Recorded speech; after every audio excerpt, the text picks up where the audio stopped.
I'm Jason Jägel. I live in San Francisco, California. I'm a painter. Well, my mom has a story where she says the first drawing that she remembers me doing, she asked me what it was, and I said it was a man thinking about himself. But it's kind of wild to have this story where this really early piece that I made is so similar to the kind of things that I make now.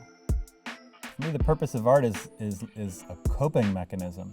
Art has been something that allows me to be alive, allows me to function in the world, and to have a place to express myself that doesn't need me to be anything other than what I am in my perfectly mistaken form. Daily now, since I painted that mural, I've been thinking about these subtle little things that I want to change, and yet I'm also really happy with what came out, the result.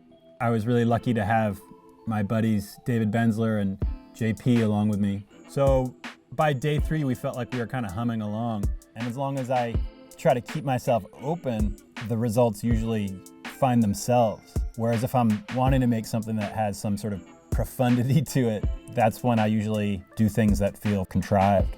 Being contrived was the equal to artistic death. While I was looking at the wall from way back, I remembered that my daughter Nika had said that I should use the color orange of the beast somewhere else on the wall. And one of my greatest pleasures as a maker is to improvise. And that was something that was really exciting to be able to do on the scale that wall was. The world that I painted is a cartoon world. It's part of a public art style that has emerged within my work. I want to make things that appeal to people. So now I feel like I'm creating a public art persona for myself and trying to create things that have some level of accessibility. So, when we're out in the world, we're constantly absorbing stimuli in the form of visual things and words and language. Cartoons are kind of quite lovely in that regard, where they can function like typography. It doesn't take a lot of effort to read them. It feels great to have that big piece here in this neighborhood. I relate, I think, most to like a comic book artist, which those people tend to be shut-ins. And I don't come from any kind of graffiti tradition where the idea is to be out there, public in the world. And I'm super proud of where I live. I love the character of the Mission. My wife has lived in the Mission for the last 25 years.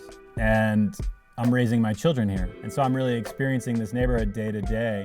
The thing that I wanted to kind of represent was something that had some sort of power, some kind of story that regarded the families that live in the neighborhood and that expressed my pride for San Francisco.